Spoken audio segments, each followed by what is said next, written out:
ദേവാദിദേവന്റെ തിരുസന്നിധി ഒരു ധനുമാസത്തിൻ കുളിരും രാവിൽ രാപ്പാർത്തിരുന്നു രജപാലകർ ദേവനാദം കേട്ടു ആമോദരായി വർണ്ണരാജികൾ വിടരും വാനിൽ വെള്ളിമേഘങ്ങൾ ഒഴുകും രാവിൽ താരകാരാജകുമാരിയോടൊത്തൊന്നു തിങ്കൾ കലപാടി.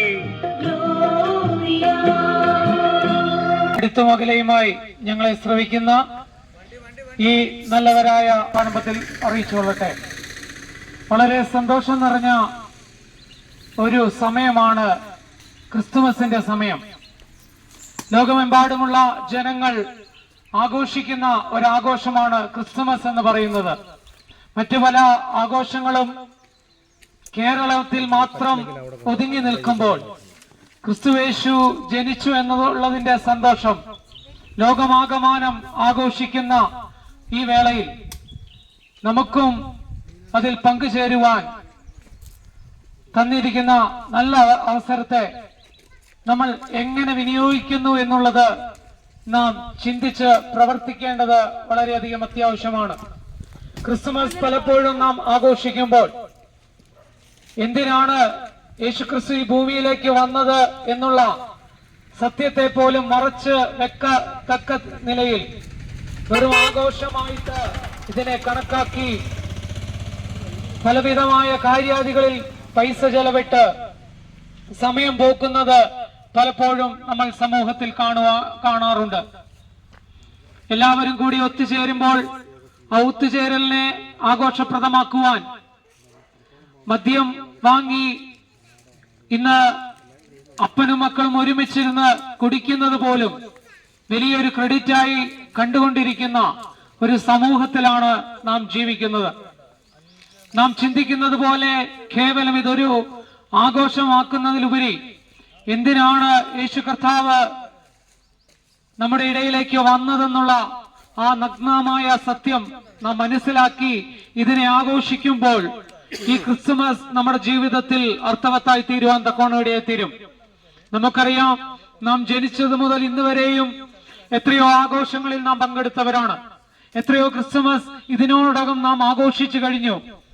കഴിഞ്ഞൊരു ക്രിസ്മസിനേക്കാൾ ഉപരി ഈ ക്രിസ്മസിൽ നമ്മുടെ ജീവിതത്തിൽ എന്തെങ്കിലും ഒരു മാറ്റം വന്നിട്ടുണ്ടോ എന്ന് ചോദിച്ചാൽ, നമ്മുടെ സാമ്പത്തിക നില വർദ്ധിക്കുന്നതിനനുസരിച്ച് ആഘോഷങ്ങൾക്ക് മോടി കൂട്ടുമെന്നല്ലാതെ ഒരു തരത്തിലുമുള്ള ഒരു മാറ്റം നമുക്ക് വന്നിട്ടില്ല എന്നുള്ള കാര്യം സമ്മതിക്കുകയല്ലാതെ മറ്റു നിവൃത്തിയൊന്നുമില്ല. കാരണം ഈ കർത്താവ് എന്തിനു വേണ്ടി ഈ ഭൂമിയിലേക്ക് വന്നു എന്ന് ചോദിച്ചാൽ അതിന് വ്യക്തമായ ഒരു ഉത്തരം പറയുവാൻ നമ്മളെ കൊണ്ട് സാധിക്കുകയില്ല. നമുക്കറിയാം, വേദപുസ്തകത്തിലെ ആദ്യ പുസ്തകമായ ഉൽപ്പത്തി പുസ്തകം പഠിക്കുമ്പോൾ അവിടെ ആദിമ മനുഷ്യരായ ആദമും ഹവയും ദൈവം തിന്നരുതെന്ന് പറഞ്ഞ ആ വൃക്ഷത്തിന്റെ ഫലം പറിച്ച് തിന്ന നിമിത്തം പാപത്തിൽ വീണപ്പെട്ടുപോയി. അങ്ങനെ സ്വർഗത്തിൽ തുല്യമായ ഏദൻ തോട്ടം, മനോഹരമായ ഏദൻ തോട്ടത്തിന്റെ ആ നന്മകളിൽ നിന്ന് അവർ പുറത്താക്കപ്പെട്ടു. അങ്ങനെ ഏക മനുഷ്യനാൽ പാപവും പാപത്താൽ മരണവും ഈ ഭൂമിയിലേക്ക് കടന്നു വന്നു.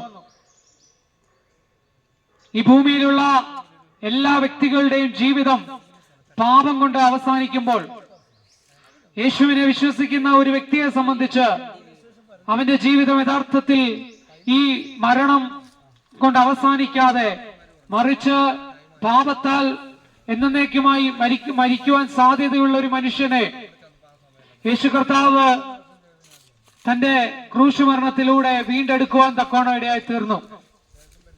യേശു കർത്താവ് തന്റെ ക്രൂശീകരണത്തിൽ ഈ ലോകത്ത് ആരും സഹിക്കാത്ത തരത്തിലുള്ള ദാരുണമായ ഒരു അന്ത്യം താൻ ഏൽക്കുമ്പോൾ തന്റെ ഉള്ളിൽ ഒരു സന്തോഷമുണ്ടായിരുന്നു. ഈ ഭൂമിയിലുള്ള എല്ലാ മനുഷ്യരും, എല്ലാ സൃഷ്ടികളും ദൈവത്തെ അറിയുമെന്നും പാപത്തിലേക്ക് പോയിക്കൊണ്ടിരിക്കുന്ന മനുഷ്യൻ ആ പാപത്തിൽ നിന്ന് നിത്യജീവനിലേക്ക്, നഷ്ടപ്പെട്ടു പോയ സന്തോഷത്തിലേക്ക്, സ്വർഗീയ അനുഭവത്തിലേക്ക് മടങ്ങി വരുമെന്നുള്ള ആ വലിയൊരു ആഗ്രഹം, ആ ഒരു വാഞ്ച യേശു കർത്താവിന്റെ ഉൾത്തടത്തിലുണ്ടായിരുന്നു. അതുകൊണ്ടാണ് ഈ ഭൂമിയെ ആരും ഇതുവരെയും ഏറ്റിട്ടില്ലാത്ത തരത്തിലുള്ള ദാരുണമായ ഒരു ക്രൂശ് മരണം യേശു കർത്താവ്, പാപമില്ലാത്തവനായ യേശു കർത്താവ് നമ്മുടെ പാപത്തെ പോക്കുവാൻ തക്കവണ്ണം ഏറ്റെടുക്കുവാൻ ഇടയായി തീർന്നു. എന്തിനു വേണ്ടി? ഞാനും നിങ്ങളും നാശത്തിലേക്ക് പോകാതിരിക്കാൻ വേണ്ടി. എന്തിനു വേണ്ടി? ഞാനും നിങ്ങളും നരകത്തിലേക്ക് പോകാതിരിക്കാൻ വേണ്ടി. എന്താണ് ഈ ദൈവത്തിന്റെ പ്രത്യേകത? ഈ ദൈവത്തിന്റെ പ്രത്യേകത എന്താണെന്ന് ചോദിച്ചു കഴിഞ്ഞാൽ, മറ്റ് ദൈവങ്ങൾക്കില്ലാത്തൊരു പ്രത്യേകത ജീവനുള്ള യേശു കർത്താവിനുണ്ട്, അല്ലെങ്കിൽ യേശുവിനുണ്ട് എന്ന് നമുക്ക് മനസ്സിലാക്കുവാനായിട്ട് സാധിക്കും. ഈ ദൈവത്തിന്റെ പ്രത്യേകത, ഈ ദൈവം നമ്മൾ അങ്ങോട്ട് സംസാരിച്ചാൽ ഇങ്ങോട്ട് സംസാരിക്കും. നമ്മൾ അങ്ങോട്ട് നമ്മുടെ വിഷയങ്ങളെ പറഞ്ഞാൽ ഇങ്ങോട്ട് നമുക്ക് അതിനുള്ള ആശ്വാസത്തെ പകർന്നു തരും. അതുപോലെ നമുക്കറിയാം, അനേകം ദൈവങ്ങളുള്ള അല്ലെങ്കിൽ അനേക വിശ്വാസാചാരങ്ങളുള്ള ഒരു സമൂഹത്തിലാണ് ഞാനും നിങ്ങളും ജീവിക്കുന്നത്. കണ്ണുണ്ടായിട്ടും കാണാത്ത ഒരു ദൈവം, ചെവി ഉണ്ടായിട്ടും കേൾക്കാത്ത ഒരു ദൈവം, അങ്ങനെയുള്ള ഒരു ദൈവത്തിന്റെ ഇടയിൽ നമ്മൾ അവിടെയാണ് നമ്മൾ യേശു കർത്താവിന്റെ വ്യത്യസ്തത നാം തിരിച്ചറിയേണ്ടത്. നമ്മുടെ കർത്താവ് നമ്മളെ കാണുന്ന ദൈവമാണ്. നാം ഏത് അവസ്ഥയിൽ ഇരിക്കുന്നുവോ ആ അവസ്ഥയിലേക്ക് ഇറങ്ങി വരുവാൻ തയ്യാറുള്ള ദൈവമാണ്. തിരുവചനത്തിൽ ഒരു വാക്യം ഇങ്ങനെ പറയുന്നു, യേശു കർത്താവ് പാപികളെ സ്നേഹിക്കുകയും പാപത്തെ വെറുക്കുകയും ചെയ്യുന്നു. ഒരു വ്യക്തി പോലും പാപികളെ സ്നേഹിക്കുവാൻ ഈ ഭൂമിയിൽ തയ്യാറാകുകയില്ല. പക്ഷേ യേശു കർത്താവ് ആ പാപികളെ സ്നേഹിക്കുന്നു, പാപത്തെ വെറുക്കുന്നു. അങ്ങനെയുള്ള ഒരു ദൈവത്തെ നമ്മുടെ ഹൃദയത്തിൽ സ്വീകരിക്കുവാനാണ് ഈ ക്രിസ്തുമസിന്റെ കാലയളവിൽ ഞങ്ങൾ നിങ്ങളെ പ്രബോധിപ്പിക്കുന്നത്. ഇന്നുവരെയും യേശു കർത്താവുമായിട്ടുള്ള ഒരു ബന്ധം നിങ്ങളുടെ ഹൃദയത്തിൽ സ്ഥാപിച്ചിട്ടില്ലെങ്കിൽ, കേവലം ഒരു പാരമ്പര്യ നിലകളിൽ നിങ്ങൾ മുൻപോട്ട് പോകുന്നുണ്ടെങ്കിൽ, നിശ്ചയമായിട്ടും സ്വർഗം നിങ്ങളെ നോക്കി വിഷമിക്കുന്നു. ഈ കർത്താവ് നിങ്ങളെ വിളിച്ച് വേർതിരിക്കാൻ ആഗ്രഹിക്കുന്നു. തന്റെ മക്കളാക്കി, തന്റെ മകനാക്കി സ്വീകരിപ്പാൻ യേശു കർത്താവ് ആഗ്രഹിക്കുന്നു. അപ്പോൾ നിങ്ങൾ ചിന്തിക്കും, ആർക്കാണ് ഈ ഭാഗ്യം ലഭിക്കുക? യേശു കർത്താവിനെ സ്വന്തം രക്ഷിതാവായിട്ട് ഉള്ളിൽ ഏറ്റെടുക്കുന്ന ഏതൊരു വ്യക്തിക്കും ഈ ഭാഗ്യം ലഭിക്കുവാൻ തക്കവണ്ണം ഇടയായിത്തീരും. ലോകത്ത് അനേക ഭാഗ്യവാന്മാരെ നാം കാണാറുണ്ട്. പക്ഷേ അവരുടെ ഭാഗ്യങ്ങളെല്ലാം മരണം കൊണ്ട് അവസാനിക്കുമ്പോൾ, ഈ യേശു കർത്താവിനെ അറിഞ്ഞാൽ ലഭിക്കുന്ന ഭാഗ്യം മരണം കൊണ്ട് അവസാനിക്കാതെ അത് നിത്യത വരെയും നമ്മളെ കൊണ്ടെത്തിക്കുവാൻ, നിത്യ സന്തോഷത്തിലേക്ക് നമ്മളെ എത്തിക്കുവാൻ തക്കവണ്ണം ഇടയായിത്തീരും. നമുക്കറിയാം, ഈ ലോകത്തിലുള്ള എല്ലാ ബന്ധങ്ങളും മരണം കൊണ്ട് അവസാനിക്കുന്ന ബന്ധങ്ങൾ മാത്രമാണുള്ളത്. ഭാര്യയും ഭർത്താവും തമ്മിലുള്ള ബന്ധം മരണം കൊണ്ട് അവസാനിക്കും. മക്കളും മാതാപിതാക്കളും തമ്മിലുള്ള ബന്ധം മരണം കൊണ്ട് അവസാനിക്കും. നമ്മുടെ ഉറ്റവരും ഉടയവരും തമ്മിലുള്ള ബന്ധം മരണം കൊണ്ട് അവസാനിക്കും. ഒരു പാട്ടിന്റെ വരിയിൽ ഇങ്ങനെയാണ് അതിനെക്കുറിച്ച് എഴുതി വെച്ചിരിക്കുന്നത്: ഉലക മഹാന്മാർ അഖിലരും ഒരുപോൽ ഉറങ്ങുന്നു കല്ലറയിൽ. കാരണം നാം എത്ര മഹാന്മാരായി ഈ ഭൂമിയിൽ ജീവിച്ചാലും ഒരു ദിവസം എന്ത് ചെയ്യണം? നാം മരണത്തിന് കീഴടങ്ങിയേ പറ്റൂ. മരണത്തിന് ശേഷം ഒരു ജീവിതമുണ്ടെന്ന്, അല്ലെങ്കിൽ ഒരു പ്രത്യാശയുണ്ടെന്ന് പഠിപ്പിക്കുന്ന പുസ്തകമാണ് വിശുദ്ധ ബൈബിൾ. ഈ പ്രത്യാശയെ വിളിച്ചോതി ഓരോ ജീവിത സാഹചര്യങ്ങളിലും നമ്മളെ മുൻപോട്ട് ജീവിപ്പാൻ ആവശ്യമായ ബലം നൽകുന്ന ഒരു പുസ്തകമാണ് വേദപുസ്തകം. അതുകൊണ്ട് നമ്മുടെ ജീവിതം മരണം കൊണ്ട് അവസാനിപ്പാൻ ദൈവം ആഗ്രഹിക്കുന്നില്ല. നമുക്കറിയാം നമ്മുടെ സൃഷ്ടി എത്ര മനോഹരമാണ്. മനുഷ്യനെ സൃഷ്ടിച്ചിരിക്കുന്നത് എത്ര മനോഹരമായിട്ടാണ്. നമ്മുടെ അല്പമായ തലച്ചോറ് കൊണ്ട് നമുക്ക് ചിന്തിച്ചാൽ നമുക്ക് നമ്മുടെ സൃഷ്ടിയെ കുറിച്ച് നമുക്ക് ചിന്തിക്കുവാൻ പോലും കഴിയുകയില്ല.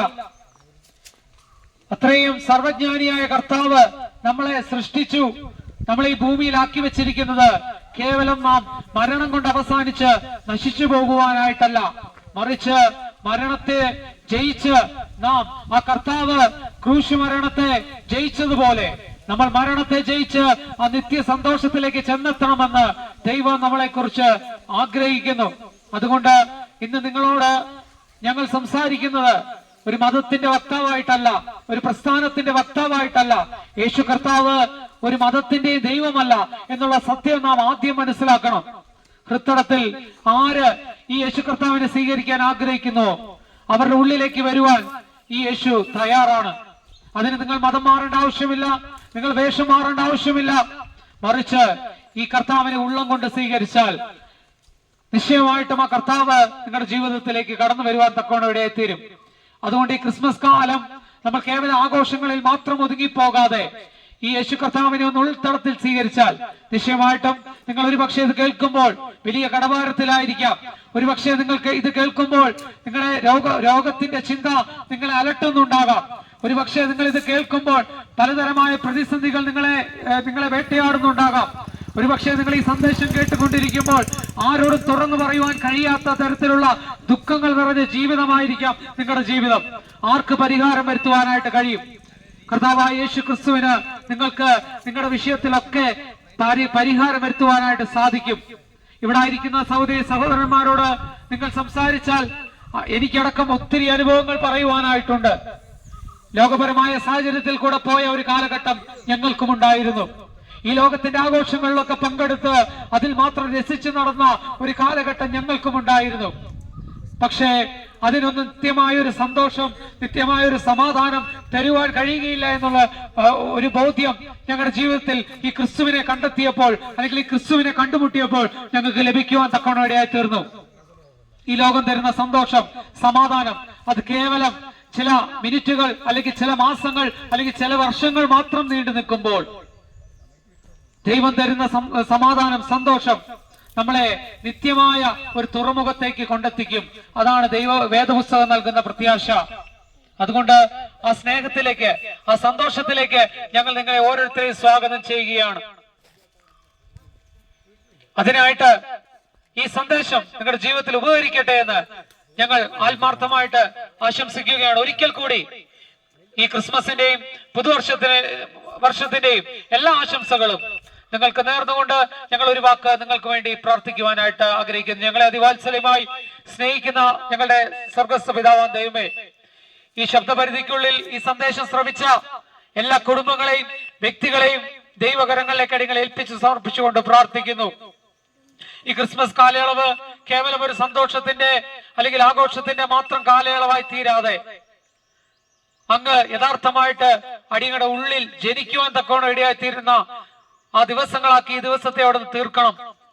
പലവിധമായ പ്രശ്നത്തിൽ കുടുങ്ങിക്കിടക്കുന്ന ഈ ദേശനിവാസികളെ ദൈവകരങ്ങളിലേക്ക് ഏൽപ്പിച്ചുകൊണ്ട് പ്രാർത്ഥിക്കുന്നു. മദ്യപാനത്താൽ ഭാരപ്പെടുന്നവരുണ്ട്, രോഗികളായിട്ട് കഴിയുന്നവരുണ്ട്, കടഭാരത്താൽ കഴിയുന്നവരുണ്ട്, സമാധാനമില്ലാതെ, സ്വസ്ഥതയില്ലാതെ, സന്തോഷമില്ലാതെ ഭാരപ്പെടുന്ന വ്യക്തി ജീവിതങ്ങളുണ്ട്. അവരെ എല്ലാവരും ദൈവകരങ്ങളിലേക്ക് ഏൽപ്പിക്കുന്നു. ഈ നാളുകളിൽ യേശു കർത്താവിനെ തങ്ങളുടെ ഉള്ളത്തിൽ സ്വീകരിച്ച് യേശു കർത്താവ് നൽകുന്ന യഥാർത്ഥ സമാധാനം, സന്തോഷം അവരുടെ ജീവിതത്തിൽ അവർ അനുഭവിപ്പാൻ അടിയങ്ങൾ ഈ സമയത്ത് പ്രാർത്ഥിക്കുന്നു. ഈ ദേശത്തെ അടിയങ്ങൾ അനുഗ്രഹിച്ച് പ്രാർത്ഥിക്കുന്നു.